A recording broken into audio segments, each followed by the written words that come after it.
Hi everyone, Assalamualaikum. Yes, happy Friday.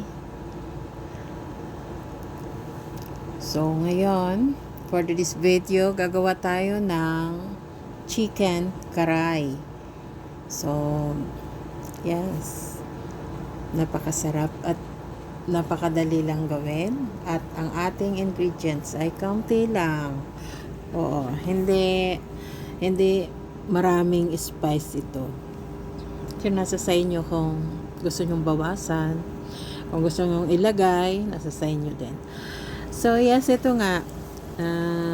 Ipa-fry lang natin itong chicken. Yung chicken ay marinated na yan. Ilagyan ko ng salt and pepper at saka nilagay ako ng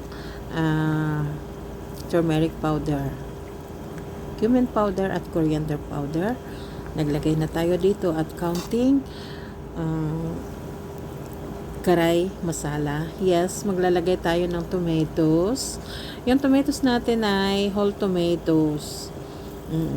Pwede rin nyo ring hatiin, pero para sa akin malilit lang kasi naman to eh. So ganito na lang, kasi habang pinalalambot natin yung chicken, ilalambot na rin yung ating tomatoes. Ayan. So, ganyan lang ang gagawin natin. Pisayin na natin yung mga tomatoes. Yun na yung ganyan lang. At alisin na lang yung pinaka-skin ng tomatoes.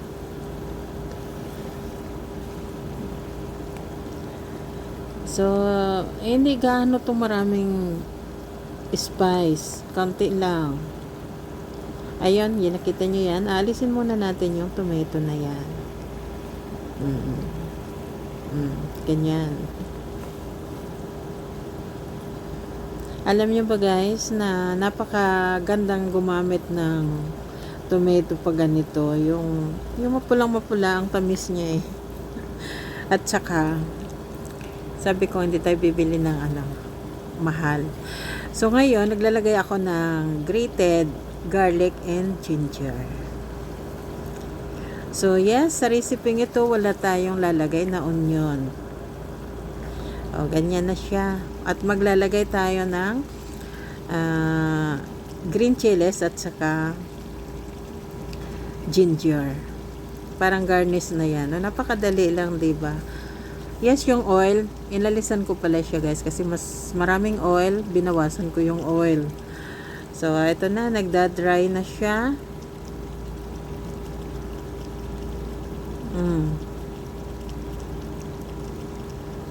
Ang bango.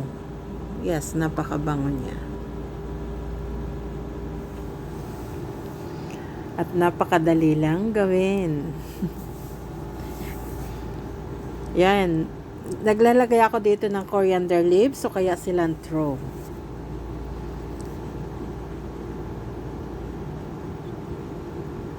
So, yes, luto na to at ihahain na natin. So, yes, ito na nga. Ito yung ating finished product at napakasarap. So, maglalagay ulit tayo ng garnish na kaunti ng coriander leaves, green chilies, at saka yung ating ginger. So, yan, ready to serve na. At, yes, isi-serve natin ito. So, yes, pwede natin itong i-serve sa tandoor bread at saka yung naan bread at pita bread, pwede rin sa rice. So, napakasarap at syempre madali lang gawin, yung pinakamahalaga. So yes, thanks for watching. Hanggang sa susunod na pagluluto